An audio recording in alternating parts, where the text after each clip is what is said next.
Bacteriophage infection experiment.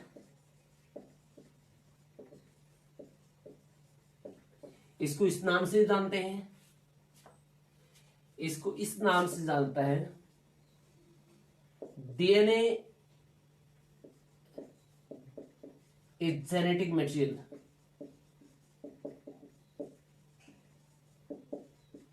DNA एक genetic material होता है। ये कैसे प्रूव हुआ? ये इस एक्सपेरिमेंट के थ्रू प्रूव हुआ था। इसमें भी आगे इसके अंदर आता है। इसको एक और नाम देते हैं, इसको हर्से चेस एक्सपेरिमेंट ही बोलते हैं, क्योंकि ये दिया गया था हर्से और चेस के द्वारा। हर्से एंड चेस ने इसको दिया 1952 के अंदर एक्सपेरिमेंट दिया गया था। इसको इस नाम से इस एक्सपेरिमेंट भी बोलते हैं, इसको Hershey and chess experiment, right. तो बैक्टीरियोफेज इन्फेक्शन के थ्रू प्रूव हुआ कि जेनेटिक मटेरियल जो था डीएनए होता है। कैसे प्रूव हुआ? हर्से एक्सपेरिमेंट में क्या था ऐसा? Let's see. देखो हर्से चेस ने क्या किया यहां पे, हर्से और चेस ने दो रेडिएक्टिव सब्सटेंस लिए।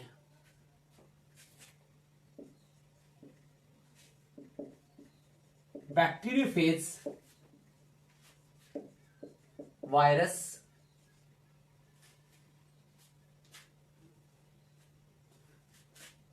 Has DNA and protein code.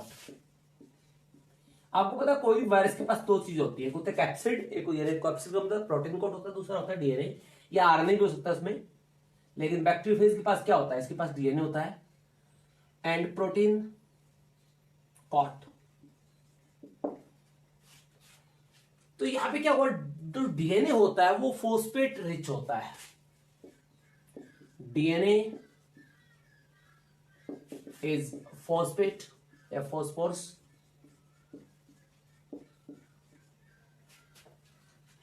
rich and protein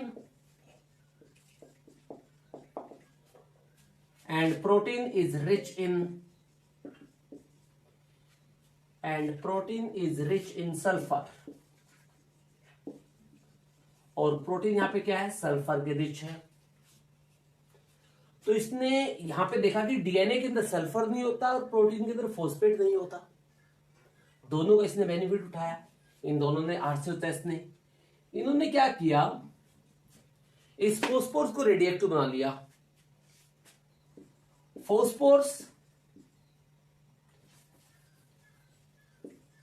phosphate 32 radioactive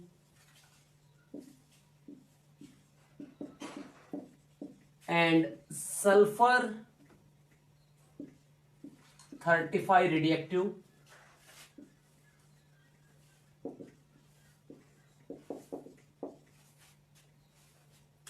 तो इसने क्या किया, फॉस्फेट 32 रेडिएक्टिव और सल्फर 35 रेडिएक्टिव, दो एलिमेंट का यूज किया, जिससे हमें यहां पे पता चल सके।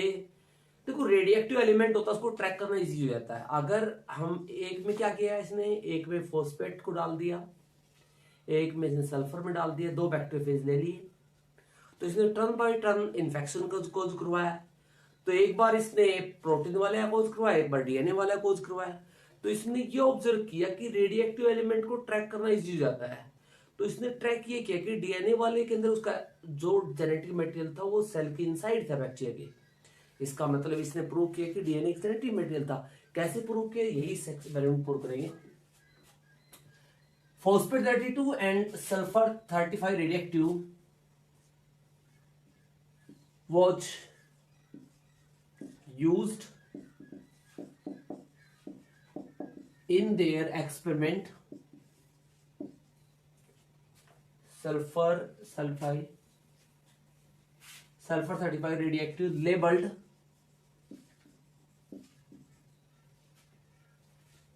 bacteriophage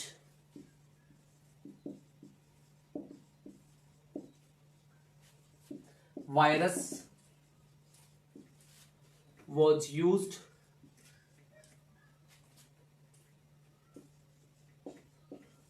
बहुत सारे वायरस किए गए थे इन देयर एक्सपेरिमेंट,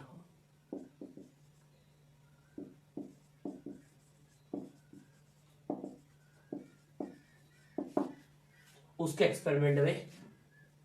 तो बैक्टीरियोफेज ने यहाँ पे इकोलाई बैक्टीरिया का लिया गया था इन्फेक्शन कोज करवाने के लिए। बैक्टीरियोफेज किसमें करेगा, ये इन्फेक्शन कोज करेगा किसमें, इकोलाई बैक्टीरिया में, इसेरिया कोलाई बैक्टीरिया में। तो इसका एक्सपेरिमेंट को समझेंगे यहाँ पे, इसका एक्सपेरिमेंट क्या। सबसे पहले लेंगे प्रोटीन को हम यहाँ पे, सबसे पहले मान के चलेंगे प्रोटीन को। अब दोनों पैरेलल कर सकते हैं, दोनों एक्सपेरिमेंट, दो एक्सपेरिमेंट होंगे इसके दो फेज होंगे एक्सपेरिमेंट के।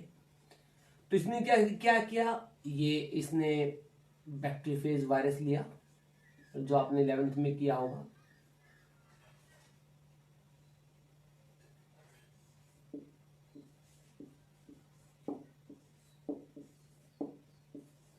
राइट। ये इसके अंदर डीएनए होता है, ये इसका डीएनए होता है, ये प्रोटीन कोट होता है। तो इसने क्या यूज किया, इसने सबसे पहले प्रोटीन को जेनेटिक मटेरियल माना कि प्रोटीन को देखते हैं कि जेनेटिक मटेरियल हो सकता है नहीं हो सकता। तो इसने प्रोटीन को कोटेड कर दिया किससे, सल्फर 35 रेडिएक्टिव से, सिर्फ प्रोटीन को, क्योंकि सल्फर डीएनए में होता नहीं है इसलिए डीएनए में कोई इफेक्ट होएगा नहीं। तो इस बैक्टीरियोफेज को रेडिएक्टिव सॉल्यूशन के अंदर यानी सल्फर 35 रेडिएक्टिव सॉल्यूशन में डीप कर दिया इस बैक्टीरियोफेज को। और जब ये सॉल्यूशन में डीप हुआ तो इससे क्या हुआ, इसके अराउंड में यानी इस कोट के राउंड में जहां जहां प्रोटीन कोट था उसके ऊपर एक रेडिएक्टिव की लेवल की परत चढ़ गई यहाँ पे।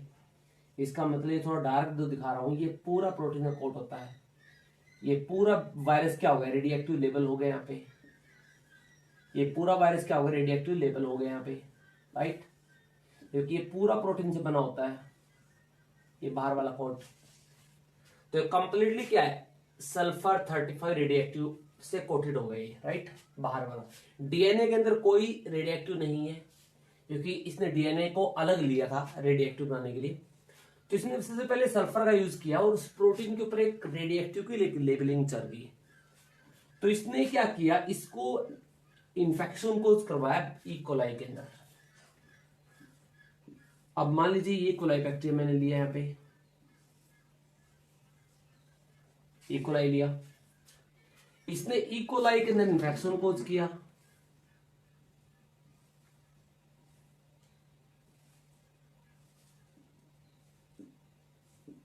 तो इसको डार्क करेंगे हम आप समझाने के लिए क्योंकि ये रेडिएक्टिव लेवल है।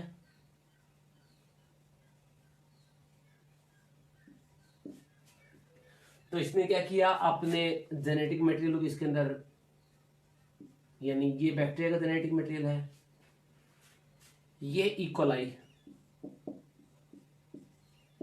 बैक्टीरिया, जब इसमें ये अपने जेनेटिक मटेरियल को ट्रांसफर करता है, जो भी जेनेटिक मटेरियल इसके अंदर था क्योंकि उनको कंफर्म नहीं था, तो ये जेनेटिक मटेरियल जब इसके अंदर ट्रांसफर करता है तो हमें क्या मिलता है, यानी ये प्रोसेस को बोलते हैं, इसे बोलते हैं इन्फेक्शन। यहाँ पे क्या होता है, इन्फेक्शन होता है। तो फर्स्ट स्टेप कौन सी इसकी, इन्फेक्शन की है। तो नंबर सेकंड स्टेप में क्या होता है, ये इसके अंदर अपनी पूरी प्रोसेस को पूरा कर चुका होता है, यानी अपनी ट्रांसफॉर्मेशन पूरी प्रोसेस कर चुका होता है। अब देखिए जेनेटिक मटेरियल जो है इसके इनसाइड आ चुका है यहाँ पे, ये देखिए ये बैक्टीरिया का है और ये वायरस का है, ये वायरस का है, राइट। ये बैक्टीरियोफेज है इसके ऊपर जो विदाउट इन्फेक्शन है अभी, क्योंकि इसमें इन्फेक्शन कोज कर दिया यहाँ पे, इसको डार्क दिखाएंगे, राइट, इस तरह से। तो हमें इस सेल के अंदर, क्योंकि अगर जेनेटिक मटेरियल होता है वो ट्रांसफॉर्मेशन में सेल के अंदर ट्रांसफर होता है, हमें पता है ट्रांसफॉर्मेशन क्या होता है, कोई भी जो जेनेटिक मटेरियल होगा सेल के अंदर जाएगा, क्योंकि ट्रांसफॉर्मेशन तो वही करता है। तो हमें इसके अंदर कोई रेडिएक्टिव नहीं मिला, नो रेडिएक्टिव, यानी इसके अंदर हमें कोई रेडिएक्टिव नहीं मिला।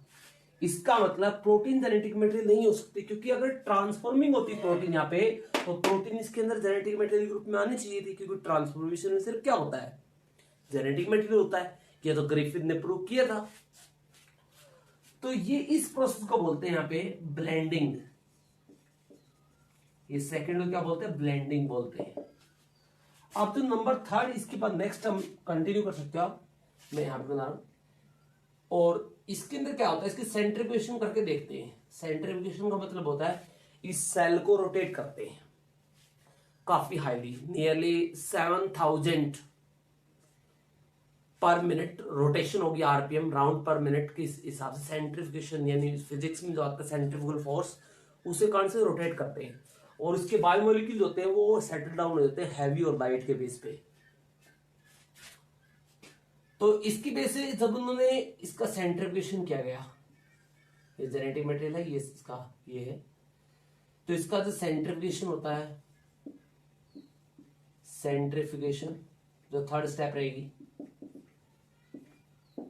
ये 3 स्टेप में कंप्लीट होगा, इन्फेक्शन, ब्लेंडिंग, सेंट्रीफ्यूगेशन। तो इसके अंदर इनको कोई रिएक्टिव नहीं मिलता। क्या नहीं मिला इनके अंदर, no radioactive, sulphur 35 present in E coli, in E coli cell. E coli cell में हमें कोई नहीं मिला। So protein is not a genetic material. So protein यहां पे एक जेनेटिक मटेरियल नहीं है। तो 3 स्टेप आप लिखोगे, इन्फेक्शन, ब्लेंडिंग और सेंट्रीफ्यूगेशन। ये 3 स्टेप याद रखना, ये तीनों आपको एक लाइन। इन इकोलाई सेल, इकोलाई सेल में हमें कोई नहीं मिला।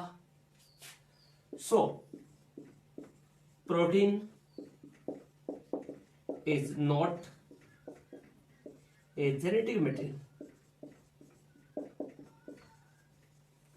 सो प्रोटीन यहां पे एक जेनेटिक मटेरियल नहीं है।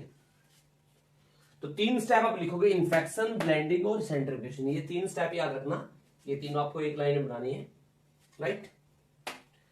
तो इसका मतलब प्रोटीन यहां पे जेनेटिक मटेरियल नहीं होता, क्योंकि इसमें सल्फर 35 प्रेजेंट नहीं मिला। अब सेकंड केस में इसने क्या लिया, ये नंबर सेकंड एक्सपेरिमेंट किया।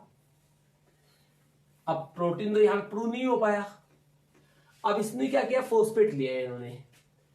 अब एक अनदर बैक्टीरियोफेज वायरस लिया इन्होंने, अनदर बैक्टीरियोफेज वायरस लिया, और उसको इन्होंने क्या किया, सल्फर 32 सॉल्यूशन में डिप कर दिया, यानी कि सॉल्यूशन में सल्फर 32 सॉल्यूशन में डिप कर दिया यहाँ पे। अब इन्होंने क्या, सॉरी सल्फर नहीं, फॉस्फेट, तो फॉस्फेट 32 सॉल्यूशन में डिप कर दिया रेडिएक्टिव।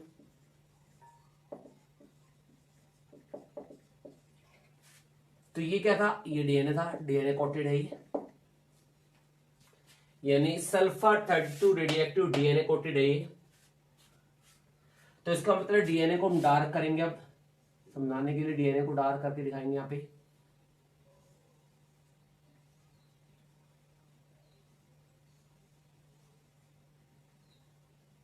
ताकि आपको समझ में आ सके।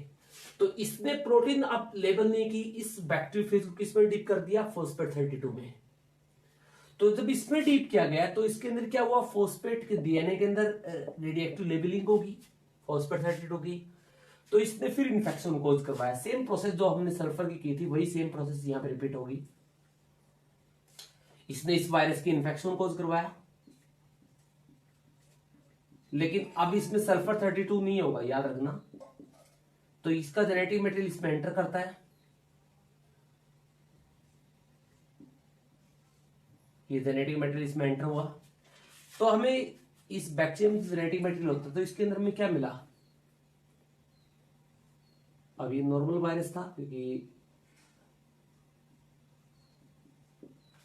तो हमें इसके अंदर रेडिएक्टिव फाउंड हुआ, रेडिएक्टिव फॉस्फेट 32 प्रेजेंट।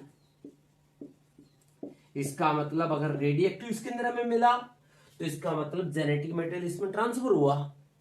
ट्रांसफॉर्मेशन में क्या होता है, जेनेटिक मटेरियल ट्रांसफर होता है। इसका मतलब यहाँ पे डीएनए क्या हुआ, जेनेटिक मटेरियल प्रूव हुआ, क्योंकि सेल में ट्रांसफॉर्मेशन में सिर्फ क्या होता है, जेनेटिक मटेरियल ट्रांसफर होता है।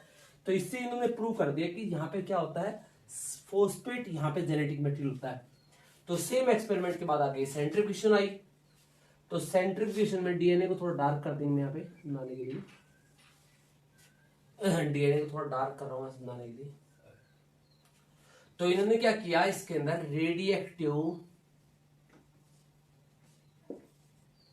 Phosphate 32 present in E coli bacteria, so DNA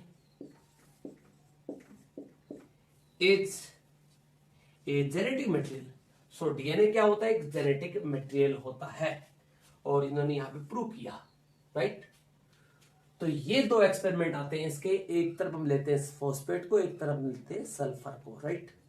तो इसके थ्रू हर्से और चैस एक्सपेरिमेंट ने क्या प्रूव किया कि डीएनए एक जेनेटिक मटेरियल होता है, राइट। तो that is about the Hershey and chess experiment, that's all.